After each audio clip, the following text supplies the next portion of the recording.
তুমি আমাৰ ঘৰত থাকি একো অসুবিধা পোৱা নাইতো? নাই নাই, তোমালোকৰ ঘৰত একো অসুবিধা পোৱা নাই। শুনা, মই MA পাছ কৰাৰ পিছত চাকৰি এটা বিচাৰি হাবাথৰি খাবলগীয়া হৈছে। কিন্তু তোমালোকৰ দেউতাই যদি মোক চাকৰিটো নিদিলেহেঁতেন, মোৰ ঘৰখনৰ পানীত হাঁহ নচৰা অৱস্থা হ'ল। তোমালোকৰ দেউতাক মই কিদৰে ধন্যবাদ দিম, মোৰ ভাষাই বিচাৰিছোঁ। শুনা বিটু, তোমাৰ যোগ্যতা আছে কাৰণে তুমি চাকৰিটো পাইছা, আৰু কোম্পানীৰ ইমানখিনি ল'ৰা ইণ্টাৰভিউ দিয়াৰ পিছত দেউতাই তোমাক চিলেক্ট কৰিছে। আৰু দেউতাইতো জানেই ন তোমাৰ মোৰ সম্পৰ্কৰ কথাটো। তুমি মোৰ কাৰণে বহুখিনি কৰিছা সংগীতা।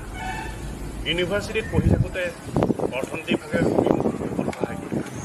মই ভাল পোৱা মানুহখিনিৰ কাৰণে সেইখিনি কৰিব নোৱাৰোঁ জানো? সেইবোৰ বাদ দিয়া। অহা মাহত দেউতাই তোমাৰ আৰু মোৰ বিয়াৰ কথা কৈছে, তুমি কিবা ভাবা? ইমান সোনকালে বিয়া?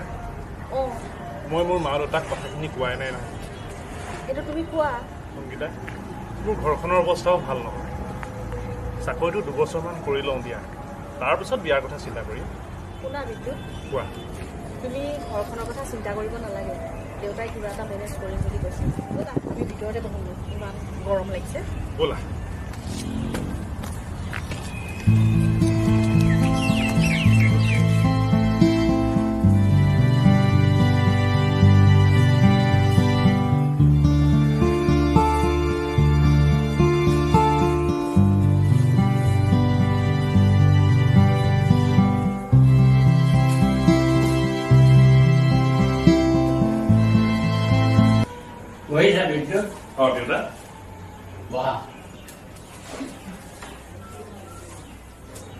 দেউতা বিদ্যুৎ, কওকচোন দেউতা।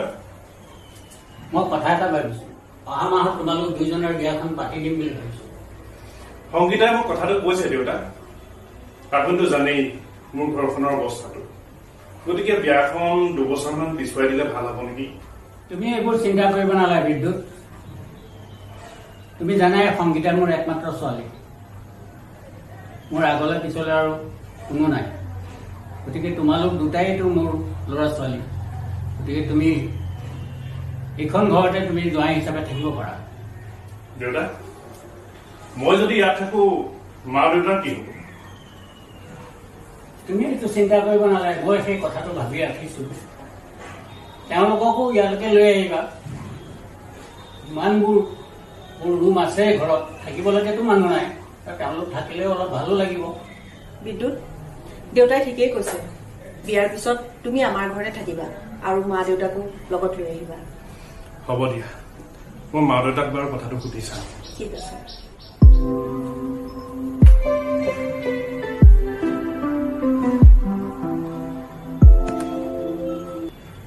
মা, তুমি ঘৰতে আছানে? দেউতা ঘৰতে আছে ন? মা, তোমাক কথা এটা ক'বলগীয়া আছিলে। অহা মাহত সংগীতা আৰু মোৰ বিয়া। তুমিতো জানাই মা, সংগীতাৰ দেউতাকে মোক এটা উপাৰ্জনৰ পথ দিছে, আৰু বিয়াৰ পিছত মই সংগীতাহঁতৰ ঘৰতে থাকিম। আৰু তোমালোককো সংগীতাৰ দেউতাকে সংগীতাৰ ঘৰতে থাকিবলৈ কৈছে। মা, তুমি আপত্তি নকৰিবাচোন। তোমালোক ইয়াত আৰামত থাকিব পাৰিবা। আৰু দেউতাক কথাখিনি বুজাই দিবা। মই ৰাখিছো দিয়া। কি হ'ল বিদ্যুৎ, মায়ে আপত্তি কৰিছে নেকি? প্ৰথমতেতো অকণমান আপত্তি কৰিবই, পিছত অলপ ঠিক হৈ যাব আৰু। সেইটো হয় বাৰু, ঠিক হৈ যাব দিয়া চব ন। চিন্তা নকৰিবা বিদ্যুৎ, মা দেউতাই তোমাৰ কথাবোৰ নিশ্চয় বুজি পাব। ঠিক আছে।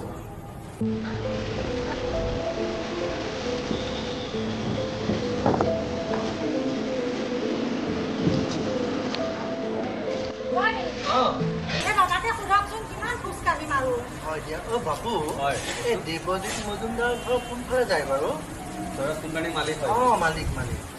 তেওঁলোকে এফালে চিধা যাব, সিহঁতে গৈ পেলাই প্ৰথম ঘৰখন তেওঁৰে হয়। হয় নেকি? হয়। ঠিক আছে বাবু দেই, ধন্যবাদ।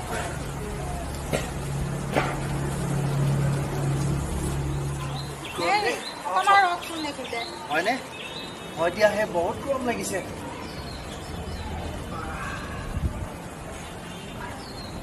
হেৰি শুনিছেনে কোৱাচোন বাবাক যে সিহঁতে চাকৰিটো দিছে বোৱাৰীজনী চাগে ভালেই হ'ব নহয়নে ভাল হ'বতো লাগে কিন্তু সিহঁতে বহুত ধনী মানুহ এই ধনী মানুহবিলাকৰ বৰ বিশ্বাস নাই হৰি মই যে বহুত দিন মাছ মাংস খোৱাই নাই বোৱাৰী ঘৰত ভালকৈ খাবলৈ পাম নহয়নে মাছে মঙহে মাছ মাংস খাই বোৱাৰী ঘৰত যেন খাইহে পোৱা নাই তই উঠ চেলেকি থাক চেহেৰা এইটো বনাইছ তই বোৱাৰীয়ে চাগে আমাৰ ওচৰত মেখেলা চাদৰ পিন্ধিবলৈ বাৰু এই সেইবোৰ হ'ল চহৰীয়া ছোৱালী মেখেলা চাদৰ পিন্ধিব ব'লা ব'লা ইয়াত ৰখি থাকিলে আৰু দেৰি হ'ব ব'লা বাপৰে কি বস্তু দিলা সেই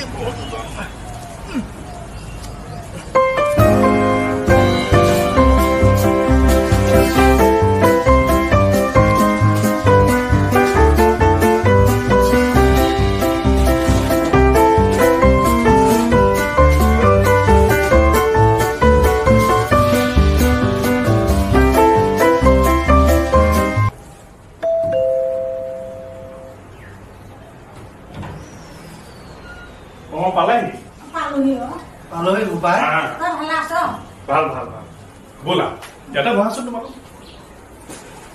বেগটো দিয়া যোৱা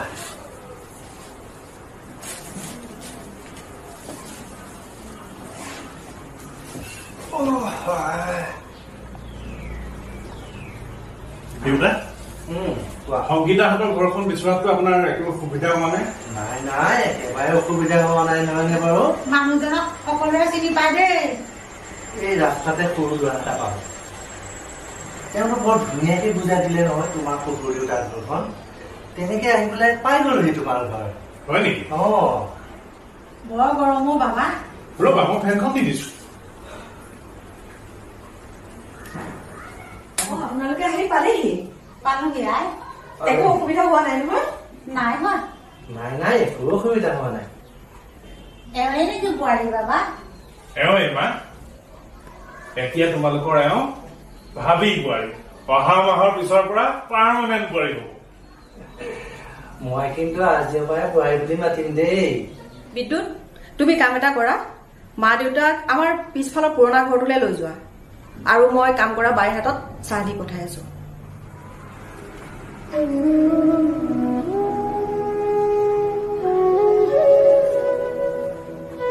ব'লা মা আমি পিছফালৰ ঘৰটোলৈ যাম ব'লা বোলা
হয় দেউতা কিমান মোবাইল টিপি থাকা আৰু কোৱা দেউতা এই বিদ্যুতৰ মাক দেউতাক আহি পালে নেকি আহি পালে আধা ঘণ্টামান হ'ল তেওঁলোকক কোনটো ৰুমত থাকিবলৈ দিছা নাজানে আমাৰ পিছফালৰ ঘৰটো কথাটো ভাল নহ'ল নেকি সেই ঘৰটোতো বহুত দিন ধৰি ব্যৱহাৰ হোৱা নাই বহুত লেতেৰা পেতেৰা হৈ আছে তেওঁলোকে বহুত অসুবিধা পাব একো নহয় দিয়া দেউতা ব্যৱহাৰ হোৱা নাই এতিয়া ব্যৱহাৰ হ'ব আৰু তেওঁলোকে নিজে চাফা কৰি ল'ব জানো তুমি কি কৰিছা তুমি হয়তো ভাল ভাবিয়ে কৰিছা ঠিক আছে বাৰু মই বিদ্যুতৰ মাক দেউতাকক অকণমান লগ কৰি আহোঁ আহিছোঁ মই ৰ'বা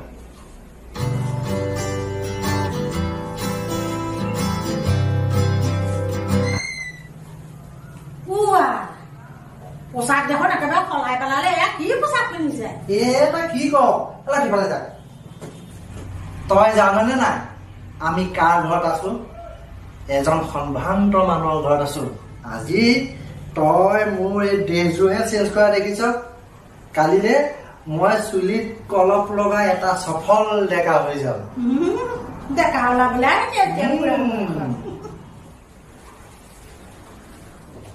সংগীতা কোৱা মই অফিচলৈ যাওঁ অফিচলৈ দেৰিয়ে হৈছে দেউতা চাগে গলেই দেউতাটো অথনিতেই গ'ল তুমি এটা কাম কৰিবা অলপ সোনকালে যোৱাৰ ব্যৱস্থা কৰিবা নহলে দেউতাই বেয়া পাব নহয় ভাবি যোৱাক বেয়া নাপাই দিয়া তাতে মোৰ মা দেউতা অহাৰ কাৰণেহে দেৰি হৈছে বাবা যাওঁ নেকি মই যাওঁ তোমালোক বহা দেউতা তোমালোকে কথা পতা মই যাওঁ দেউতা মা আপোনালোকে বহক মই আপোনালোকলৈ চাহ কৰি আনো হ'ব বোৱাৰী মই আৰু তোমাক বোৱাৰী বুলিয়ে মাতিম আৰু বেয়া নাপাবা দেই হ'ব মা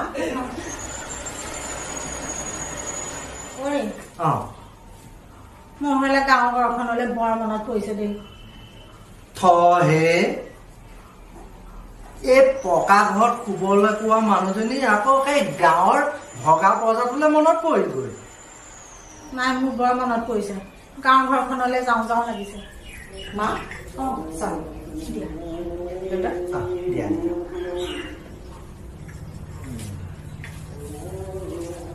তুমি নোখোৱা আছা মই অকমান আগতে খালো খাবা তুমি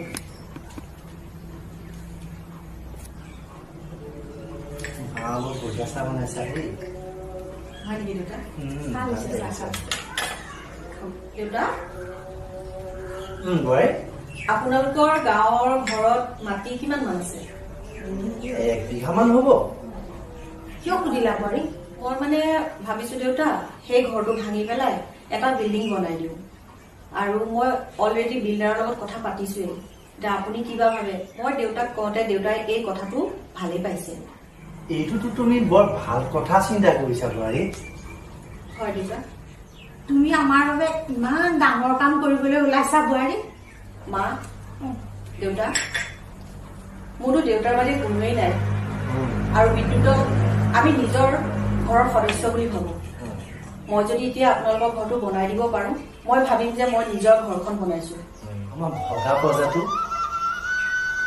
এটা বিল্ডিং হ'ব কিমান যে ভাল লাগিব ইয়াতকৈ আনন্দ কথা কি হ'ব পাৰে বোৱাৰী দেউতা আমি কাম এটা কৰিব লাগিব আজিকালি বিল্ডিং বনাবৰ কাৰণে পাৰ্মিশ্যন ল'ব লাগে আৰু তাৰ কাৰণে আপুনি এখন দৰখাস্ত লিখি দিব লাগিব হে বোৱাৰী তুমি কি কথা কৈছা হে মই সেইখন দৰখাস্ত লিখিব নাজানিম নহয় তুমিয়ে লিখি দিবা দিয়া হ'ব দেউতা আপুনি চহীটো কৰি দিব হ'ব দিয়া মই চহীটো কৰি দিম ঠিক আছে দেউতা আপোনালোকে বহক মই কাগজখন লৈ আহিছো ঠিক আছে যোৱা বোৱাৰীয়ে দেখোন ভাল কথাকে চিন্তা কৰিছে ন ভাল কথাই চিন্তা কৰিছে এতিয়া আপুনি ওপৰত থাকিব পাৰিব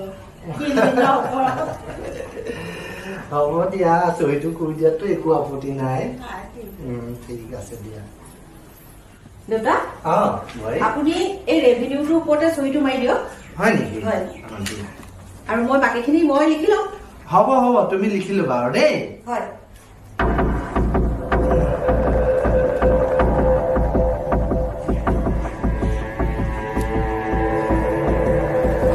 হৈছে নহয় বোৱাৰী হয় দেউতা ঠিক আছে এপেল ল'বা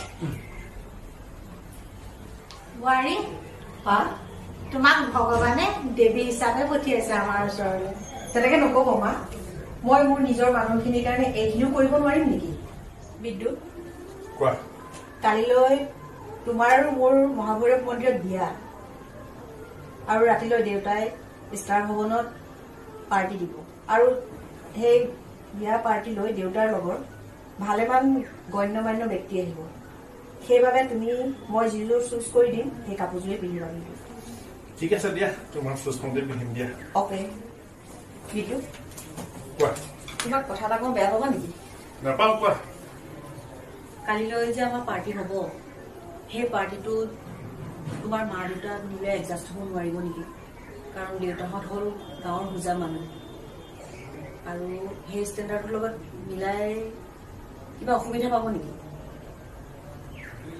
হয় বাৰু কথাটো আমি এটা কাম কৰোঁ ঘৰতে মাছ মাংসৰ ব্যৱস্থাটো কৰি দিওঁ, কাম কৰা বাইজনীয়ে বনাই দিব আৰু মাহঁতে ধুনীয়াকে খাব পাৰিব। কথাটো বাৰু হয়, কিন্তু কথাটো ভাল হ'ব জানো? তুমি দেউতাক বুজাবা আকৌ, তুমিতো বুজালে বুজি পাব ন। হ'ব দিয়া, মই তেওঁলোকক বুজাই দিম দিয়া। ঠিক আছে। বোৱাৰী কি কৰি আছা? এয়া আহক, আমি দুয়ো যাবই ওলাইছিলো আপোনালোকৰ ৰুমলৈ। হয় নেকি? হয় দেউতা বহকচোন। হ'ব দিয়া। মায়ে এটা কথা,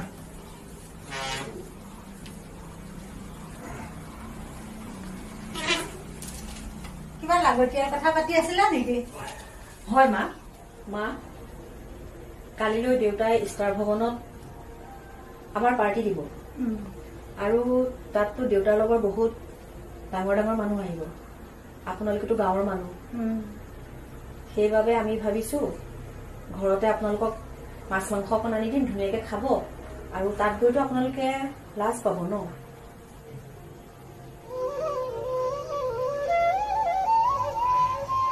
হ'ব বোৱাৰী, আমি নাযাওঁ দিয়া, আমি নাখাওঁ। মাছ মাংস নানিলেও হ'ব দিয়া বোৱাৰী, পেটটো বৰ ভাল নহয়। ময়ো বোৱাৰী কেইবাবাৰো গা ধুবলগীয়া হৈছে, মাছ মাংস নানিলেও হ'ব আমাৰ কাৰণে, নাখাওঁ দিয়া। মা তোমালোক ৰিচিপশ্যন পাৰ্টিত গ'লে ষ্টেণ্ডাৰ্ড মানুহখিনিৰ লগত মিলিবলৈ অসুবিধা পাবা। হ'ব দে বোপা, আমি নাযাওঁ, মাথো তুহঁত সুখত থাকিলেই হ'ল। বোপাই, তোমালোকৰ সুখ মানে আমাৰেই সুখ, আমি নাযাওঁ দিয়া। এটাই ল'ৰা, নিজে জন্ম দিয়া ল'ৰাটো বিয়াখনো খাবলৈ নাপালো। হেৰি আমি গাঁৱৰ ঘৰলৈকে যাওঁগে বোলো, ইয়াত আৰু নাথাকো। সেয়াই আমাৰ ভাগ্য বুজিছা। তুমি কোৱা কথাটো মই চিন্তা কৰিছো, গাঁৱৰ ঘৰলৈকে গুচি যাব লাগিব। মা আপুনি বোলে চাহৰ কাপ এটা ভাঙিলে? বোৱাৰী ধুবলৈ নিওঁতে হাতৰ পৰা পৰি ভাগি থাকিল। বৰ কুলক্ষণী দেই, ইমান দামী কাপটো ভাঙিলে। এই কাপৰ চেটটো কোনে দিছিলে জানে? আমাৰ বিয়াত দেউতাৰ লগৰ বন্ধু এজনে দিছিলে। আৰু এনেকে বস্তু ভঙাটো ভাল মানুহৰ লক্ষণ নহয়, বুজিছে? বোৱাৰী তুমি মোক ইমান বেয়াকৈ নকবা, কাপটো মই ভাঙো বুলি ভঙা নাই নহয়, হাতৰ পৰা পৰি পৰিহে ভাগিছে। বস্তু ধ্বংস কৰিলেতো কথা শুনিবই লাগিব। এইখন গাঁৱৰ ভগা জুপুৰি নহয়, সস্তীয়া বস্তু ভাঙিলেও গাত নালাগে, বুজিছে? আৰু দেউতা, মোৰ কাম কৰা মানুহজনীয়ে কৈছে আপুনি বোলে বাথৰুমটো লেতেৰা কৰি থৈ আহে। বোৱাৰী আমি গাঁৱলীয়া মানুহ, সেই ইংলিছ কুমুদ বুলি কোৱা বস্তুটো আমি ব্যৱহাৰ কৰি পোৱা নাই নহয়। কেতিয়াবা হয়তো অকণমান লেতেৰা হ'বও পাৰে, দায় দোষ নধৰিবা। ব্যৱহাৰ নাজানিলে শিকি ল'ব। গৈ আছো।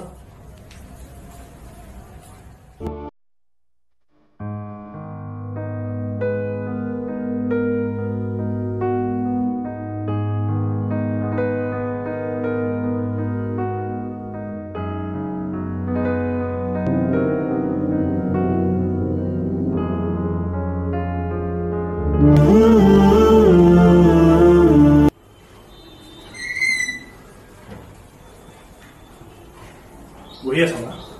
আহিলি বাবা? আহিলো মা। কচোন বাবা, আমাক গাঁৱৰ ঘৰতে থৈ আনিলি। কিয় তোমালোকে ইয়াত থাকি বেয়া পাইছা নেকি? নাই পোৱা, ইয়াত সুখেই সুখ পায়। বেছিকৈ সুখত থাকিলে কেতিয়াবা সুখবোৰে মূৰত ধৰে গৌৰ। মই তোমাৰ কথাবোৰ বুজিব পৰা নাই মা। বুজি পাবাও বোপাই, যেতিয়া তোমাৰ মনৰ আকাশৰ পৰা কলীয়া ডাৱৰবোৰ গুচি যাব, তেতিয়া তুমি ভাবিবা তুমি ক'ত ভৰি দিলা। হ'ব দিয়া, তুমি অফিচৰ পৰা আহিছা নহয়, হাত ভৰি ধুই লৈ যোৱা।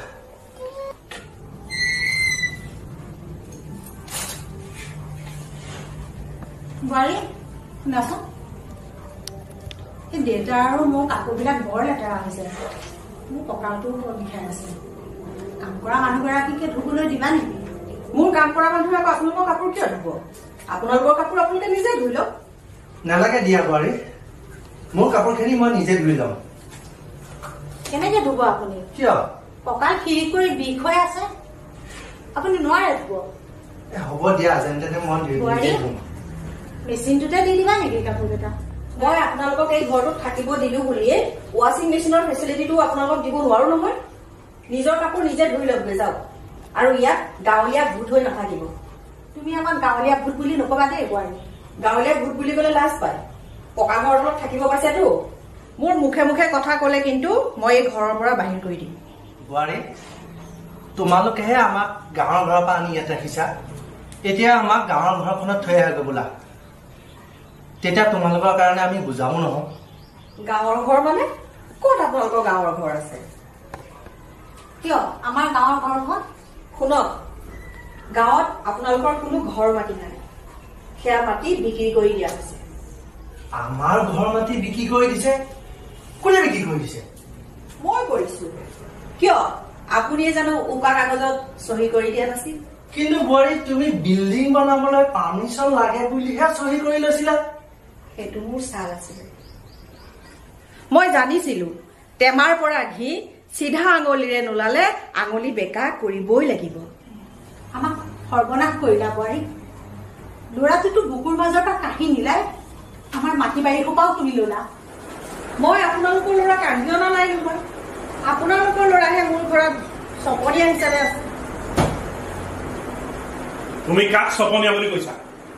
তোমাক কৈছো। তুমি জানো এই ঘৰত চপনীয়া হিচাপে থকা নাই? কথা অলপ চাই চিতি কবা। তোমাৰ সকলোবোৰ ষড়যন্ত্ৰ মই গম পাই গৈছো। ময়ো সাত সাৱটি বহি থকা মানুহ নহয়। কিনো কৰিবা, দেউতাই তোমাক চাকৰি দিছে, এই পকা ঘৰত থাকিবলৈ দিছে, আৰু এই পকা ঘৰত থাকি এজন চপনীয়াই ইমান কথা কলে শোভা নাপায়। চুপ থাকা। দৰকাৰ হলে তোমাক আজিয়ে মই ডিভোৰ্চ দি দিম।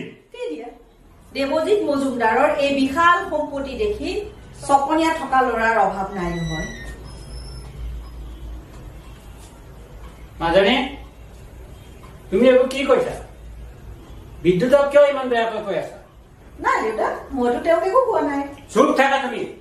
বিদ্যুতৰ নিচিনা এজন সৎ ল'ৰা তুমি ইমান বেয়াকৈ কৈছা। মোৰ লাজ লাগিছে তোমাৰ এইবোৰ কথা শুনি। তোমাক মোৰ নিজৰ ছোৱালী বুলি চিনাকি দিবলৈও লাজ লাগিছে।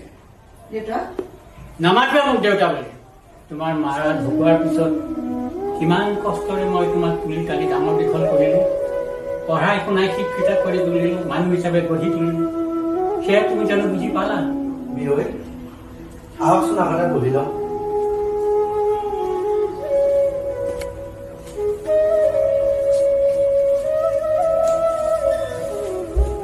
বিয়ৈ, আপুনি জানেনে আপোনাৰ ছোৱালীয়ে কি কৰিলে? মোক উকা কাগজত চহী কৰাই মোৰ গাঁৱৰ মাটি সম্পত্তি গোটেইখিনি বিক্ৰী কৰি দিলে। বিয়ৈ, এতিয়া আপুনি কওকচোন আমাৰ ভৱিষ্যতৰ অৱস্থাটো কি হ'ব? মাজনী, তুমি এইটো কাম কিয় কৰিলা? এই গাঁৱৰ অজলা মানুহ পাই মাটিখিনি কৌশলেৰে হস্তগত কৰি প্ৰকাশ বৰুৱাক তুমি কিয় বিক্ৰী কৰিলা? দেউতা, তুমি প্ৰকাশ বৰুৱাক চিনি পোৱা নেকি? কিয় চিনি নাপাওঁ মই প্ৰকাশ বৰুৱাক? প্ৰকাশ বৰুৱা আৰু মই কলেজত একেলগে পঢ়িছিলো, আমি দুই বন্ধু। তুমি যে প্ৰকাশ বৰুৱা মাটিখিনি বিক্ৰী কৰিছা, মই কথাটো আগতে গম পাইছো। মই তোমাৰ কাণ্ড কাৰখানাবিলাক নিৰীক্ষণ কৰি আছিলো। তুমি এনে কাম কৰিবা বুলি মই সপোনতো ভবা নাছিলো, অন্ততঃ মোৰ ছোৱালী হৈ। মাজনী, তুমি এনে বিপদগামী কাম কৰি থাকিলে তোমাৰ সেই স্বৰ্গগত মাতৃ আত্মাইও হয়তো শান্তি নাপাব। দেউতা, মোৰ ভুল হৈ গ'ল, মোক ক্ষমা কৰি দিয়ক। মোক ক্ষমা খুচি লাভ নাই মাজনী। তুমি বিদ্যুৎ আৰু মোৰ বিয়নীৰ ওচৰত ক্ষমা খোজা। দেউতা, তেওঁলোকৰ গাঁৱৰ মাটিকণ বিক্ৰী কৰাৰ পিছত মই তেওঁলোকৰ ওচৰত কেনেকৈ ক্ষমা বিচাৰিম? সেইকাৰণে কিবা কাম এটা কৰাৰ আগতে কামটো ভাল হ'ব নে বেয়া হ'ব তাক 10 বাৰ ভাবি গুণিহে চাই কামটো কৰিব লাগে। বিদ্যুৎ, আহাচোন পঢ়া অকণমান।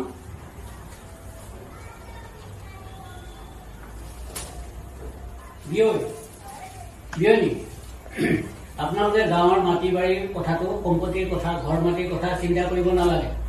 মাজনীয়ে যিজন মানুহ বিক্ৰী কৰিছে প্ৰকাশ বৰুৱা, তেওঁ মোৰ ভাল বন্ধু। হয়নে? তেওঁক মই সম্পূৰ্ণ টকা ঘূৰাই দি আপোনালোকৰ মাটি সম্পত্তি গোটেইখিনি মই ঘূৰাই লৈছো। এতিয়া সেই মাটি মই আপোনালোকৰ কাৰণে এটা বিল্ডিং বনাম বুলি ভাবিছো, আপোনালোক থাকিবৰ কাৰণে। আপোনালোকৰ কিবা আপত্তি আছে নেকি বাৰু? মই জানিছোঁ আপুনি কিমান সৎ আৰু এই সততাৰ কাৰণে আপুনি আজি এই সমাজখনত প্ৰতিষ্ঠা লাভ কৰিছে গতিকে মোৰ আপত্তি থকা কোনো প্ৰশ্নই নুঠে বিয়য় আপুনি মানুহ নহয় আপুনি আমাৰ কাৰণে ভগৱান বিয়নী এনেকৈ কৈ মোক লাজ নিদিব মই মানুহক সহায় কৰাটো মোৰ এটা কৰ্তব্য মই ধৰ্ম বুলিয়ে ভাবোঁ আপোনাক ধন্যবাদ দিবলৈ মোৰ ওচৰত ভাষা নাই দেউতা মোক তুমি ধন্যবাদ দিব নালাগে বিদ্যুৎ মাজনী যেনেকুৱা তুমিও মোক তেনেকুৱাই তুমি মোৰ ল'ৰা সদৃশ দেউতা তুমি ঘৰ মাটি ঘূৰাই আনি মই কৰা ইমান ডাঙৰ ভুলটোৰ পৰা মোক উদ্ধাৰ কৰিলা মই আৰু এনেকুৱা ভুল কেতিয়াও নকৰোঁ আৰু মই তোমাৰ দৰে মানৱ সেৱা কৰিবলৈ চেষ্টা কৰিম হ'ব দিয়া মাজনী অন্ততঃ তুমি আজি বুজিব পাৰিছা নিজৰ ভুলটোৰ কথা নিজৰ মনত অনুতপ্ত হৈছা তুমি অন্ততঃ মোক সেইটোৱে ভাল পাইছা দেউতা মই বহুত ডাঙৰ ভুল কৰিলোঁ মোক আপোনাৰ ছোৱালী বুলি জানি ক্ষমা কৰি দিয়ক হ'ব দিয়া বোৱাৰী তুমি দেৰিকৈ হ'লেও যে বুজি পালা মোক ক্ষমা কৰি দিয়ক হ'ব দিয়া উঠা মা আপুনি মোক ক্ষমা কৰি দিয়ক হ'ব তুমি মোৰ ছোৱালী নিচিনা মই তোমাক ক্ষমা কৰি দিছোঁ বিদ্যুৎ তোমাকো মই নক'বলগীয়া বহুত কথা ক'লোঁ তুমি মোক ক্ষমা কৰি দিয়া হ'ব দিয়া মই বেয়া পোৱা নাই নহয় বিদ্যুৎ আৰু মাজনী তোমালোক দুয়োকে কথা এটা কওঁ শুনা তোমালোক দুয়ো বাহিৰে মোৰ আৰু ইয়াত কোনো নাই আগলৈ পিছলৈ আৰু মোৰ কোনো নাই বৃদ্ধ অৱস্থাত তোমালোক দুয়েইতো মোৰ মুখত পানী দিব লাগিব মোৰ নিচিনা এজন অকলশৰীয়া মানুহৰ কাৰণে জোৱাইজন কেতিয়াও চপনীয়া হ'ব নোৱাৰে চপনীয়া শব্দটো সেইবিলাক মানুহৰ ক্ষেত্ৰতহে প্ৰযোজ্য হয় যিবিলাকে নিজৰ পিতৃ মাতৃ ঘৰখন এৰি আহি ঘৈণীয়েকৰ ঘৰখনত চিৰদিনৰ বাবে থাকিবলৈ লয় আপুনি ঠিক কথাই কৈছে বিয় পত্নীজনীৰ অসহায় পিতৃ মাতৃক শুশ্ৰূষা কৰা জোৱাইজন কেতিয়াও চপনীয়া হ'ব নোৱাৰে বিয়ৈ কওকচোন আপোনালোক চাৰিজন এতিয়া ইয়াতে থাকক হয় নেকি আৰু আপোনালোকৰ গাঁৱৰ ঘৰটো যেতিয়া সম্পূৰ্ণ হ'ব সজা হয় তেতিয়া আপোনালোকে 15 দিন তাত থাকিব আৰু 15 দিন আমাৰ ইয়াত থাকিব হয় নেকি বৰ ভাল কথা হ'ব দেউতা গাঁৱৰ ঘৰত যে থাকি কিমান ভাল লাগিব ভাল নিশ্চয় লাগিব গাঁৱত প্ৰতিটো বস্তুৱে নিৰ্ভেজাল তুমি ফ্ৰেছ হাৱা পাবা খাদ্য সামগ্ৰী ধুনীয়া একদম ফ্ৰেছ পাবা কোনো ভেজাল নাই আৰু মানুহবোৰো নিৰ্ভেজাল গাঁৱৰ মানুহ অতি সহজ সৰল হয় বোৱাৰী তুমি তাত খুব সুন্দৰকে থাকিব পাৰিবা বোৱাৰী জহা চাউলৰ ভাতৰ লগত যেতিয়া মই হাঁহৰ মাংসৰ কোমোৰা দি আঞ্জাখন বনাম তোমাৰ গাঁৱৰ পৰা আহিবলৈ মন নাযাব হয়নে মা চাবা দেই মা এওঁ আকৌ এতিয়া লোভৰ পানীয়ে পৰি যাব